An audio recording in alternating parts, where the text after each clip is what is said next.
क्या आप जानते हो, बैंक में सिर्फ पैसे रखने से वो आपको सपनों की एक कदम आगे नहीं बल्कि पीछे ले जा सकता है। इमेजिन कीजिए, आपने बैंक में 10,000 रुपए रखे हैं। 10 साल बाद भी आपके बैंक में 10,000 ही रहेंगे और उसकी वैल्यू 10,000 से घट के इन्फ्लेशन की वजह से बहुत कम हो जाएगी। क्या ये सही है? इन्फ्लेशन का मतलब ये है कि चीजों की वैल्यू बढ़ना और पैसे की वैल्यू कम होना।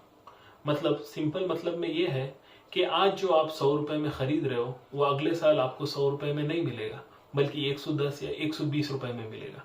आपका पैसा वही का वही 100 रुपए रहेगा, लेकिन आप जो खरीद सकते थे, मतलब 100 रुपए में जो चीज आप खरीद सकते थे, अब वही 100 रुपए में आप कम चीजें खरीद पाओगे। तो इसलिए आपको इन्फ्लेशन को बीट करना पड़ेगा, क्योंकि आज जो चीज 50 रुपए में मिल रही है वो आने वाले कुछ सालों में और महंगी रहेगी। तो इसीलिए आपको इन्वेस्टिंग बहुत जरूरी है, क्योंकि आपको इन्फ्लेशन को बीट करके आपके फाइनेंसेस को प्रॉपर जगह पे ले जाना होगा, नहीं तो आप फाइनेंशियल लॉसेस फेस करोगे। अगर आपको फाइनेंशियली फ्री होना है तो आपको इन्वेस्टिंग के बेसिक्स को सीखना बहुत ज्यादा जरूरी है।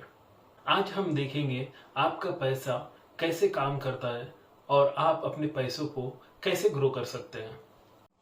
ये वीडियो सिर्फ नॉलेज बेसिस के लिए, ये मेरी तरफ से कोई सजेशन नहीं है।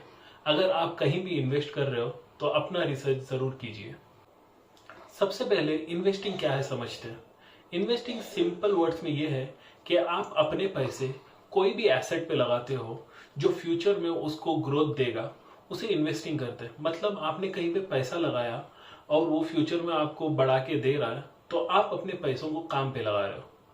एग्जाम्पल के लिए, आपने कहीं पे पौधा लगाया और रोज पानी दे रहे हो, तो वो फ्यूचर में बढ़ता जाएगा।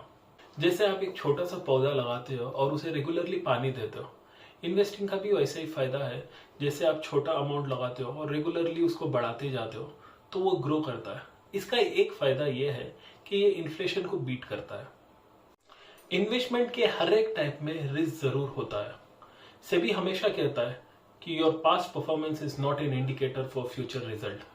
तो आप कहीं भी इन्वेस्ट कर रहे हो तो अपना रिसर्च जरूर कीजिए। टाइप्स ऑफ इन्वेस्टमेंट में पहले आता है स्टॉक्स। स्टॉक सिंपल वर्ड्स में ये है कि आप कोई भी कंपनी का एक छोटा सा हिस्सा खरीद लेते हो और उस कंपनी के आप शेयर होल्डर बन जाते हो। फॉर एग्जाम्पल, आपने रिलायंस का स्टॉक खरीदा तो आप रिलायंस के ओनर बन गए उस कंपनी के छोटे से हिस्से का। इसका एडवांटेज ये है कि हिस्ट्री में दिखाया गया है कि स्टॉक मार्केट 10 से 12% आपको ग्रोथ देता है हर साल। तो ये आपको फायदेमंद है। मतलब आपका इन्फ्लेशन रेट अगर 5 से 6% है, फिर भी आपका पैसा ग्रो कर रहा है। और स्टॉक्स खरीदने का ये फायदा है कि आप कभी भी उसको खरीद और बेच सकते हो। इसमें डिसएडवांटेज भी है, क्योंकि हर चीज में एडवांटेज एंड डिसएडवांटेज दो भी होता है। डिसएडवांटेज ये है, ये बहुत वॉलेटाइल है। फॉर एग्जाम्पल, आपने इन्वेस्ट किया और मार्केट क्रैश हो गया, जैसे 2008 में मार्केट क्रैश हुआ, तो आपका पैसे की वैल्यू घट भी सकती है। स्टॉक्स में आप पैसा तभी कमा सकते हो आप अगर लॉन्ग टर्म टिके रहोगे। जैसे आपने अगर फॉर एग्जांपल 1990 में इन्फोसिस पे अगर इन्वेस्ट किया होगा, तो आज वो पैसे की वैल्यू, भले स्टॉक मार्केट ऊपर नीचे हुआ है, लेकिन आज अगर आप वो वही इन्फोसिस का इन्वेस्टमेंट देखोगे तो आज वो पैसे की वैल्यू करोड़्स में रहेगी। स्टॉक्स आपको जनरली इन्फ्लेशन से ज्यादा रिटर्न देता है, लेकिन इसमें रिस्क भी बहुत ज्यादा है। सेकेंड आता है बॉन्ड्स। बॉन्ड्स एक डेप्थ इंस्ट्रूमेंट होता है।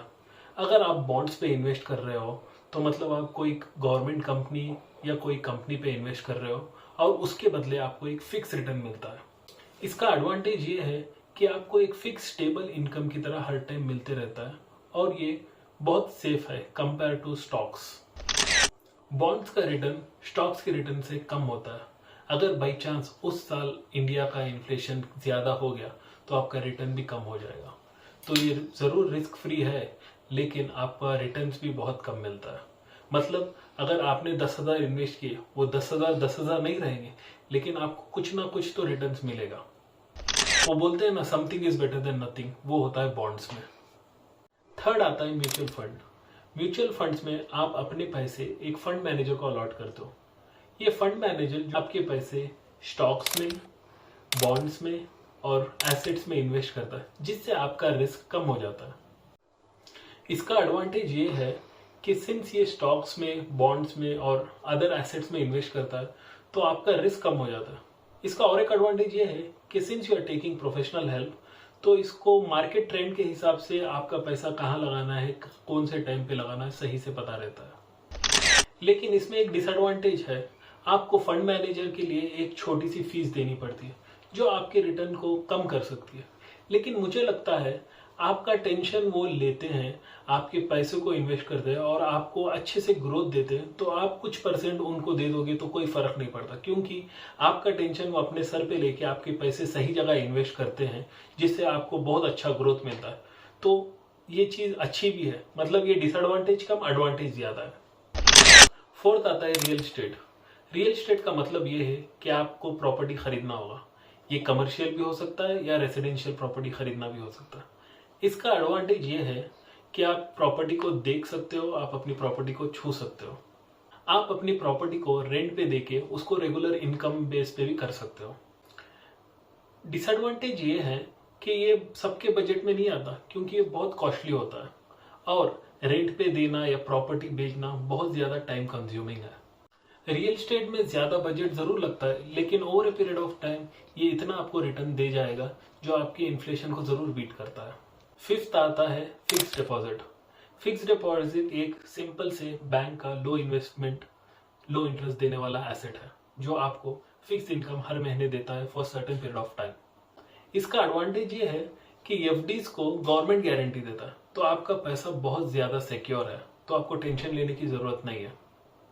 आपको फिक्स रिटर्न मिलता है जो आपकी एफडी शुरू होने पे ही पता चलता है कि आपको कितने परसेंट का रिटर्न मिल रहा है, तो लेकिन आपको एक सिक्योर इनकम कंफर्म मिलती रहेगी। कभी कभी एफडी का रिटर्न इतना कम रहता है, ये शायद ही आपको इन्फ्लेशन को बीट कर सकता है। मतलब रियल टर्म्स में देखें तो आपका पैसा शायद ही ग्रो कर रहा है। फॉर एग्जाम्पल, आपने एफडी में 1 लाख रुपए डाले हैं, तो 5 साल के बाद उस 1 लाख को 6% रिटर्न मिल रहा है, तो आपके 1 लाख 30 या 1,40,000 होके रहेंगे। फॉर एग्जाम्पल सोच लीजिए आपका इन्फ्लेशन रेट उससे ज्यादा है, तो रियल टर्म्स में आपके पैसे कम हो रहे, बढ़ नहीं रहे। नेक्स्ट पॉइंट आता है डाइवर्सिफिकेशन। डाइवर्सिफिकेशन का मतलब यह है कि आप अपने पैसे कहाँ कहाँ पे लगा रहे हो। मतलब आप पूरे पैसे एक ही जगह पे, एक ही बास्केट में नहीं डालोगे, स्टॉक्स में भी डालोगे, एसेट्स में भी डालोगे, बॉन्ड्स में भी लगाओगे, रियल एस्टेट में भी लगाओगे। क्योंकि अगर आपका पैसा कहीं से गिर रहा है, कहीं से स्टॉक मार्केट में अगर आपका पैसा गिर रहा है, तो दूसरे पैसे आपके पूरे पोर्टफोलियो को मैनेज कर सकता है। तो इस वजह से डाइवर्सिफिकेशन बहुत ज्यादा इंपॉर्टेंट है। लेकिन ओवर डाइवर्सिफिकेशन भी नहीं करना चाहिए। फॉर एग्जाम्पल, आपको 100 स्टॉक्स या 100 चीजों पे इन्वेस्ट नहीं करना है, आपको पूरा बैलेंस मेंटेन करना जरूरी होता है। नेक्स्ट पॉइंट आता है रिस्क मैनेजमेंट। इन्वेस्टिंग के लिए तो रिस्क तो लेना ही पड़ता है, लेकिन आप अपना रिस्क कैसे लेते हो और कैसे मैनेज करते हो वो जरूरी है। क्योंकि आपको हाई रिटर्न चाहिए तो रिस्क मैनेज करना तो सीखना ही पड़ेगा। लेकिन ये हमेशा जरूरी नहीं होता कि high risk is equal to high return. इसके लिए आपको कुछ बेसिक रूल जरूर सीखना पड़ेगा।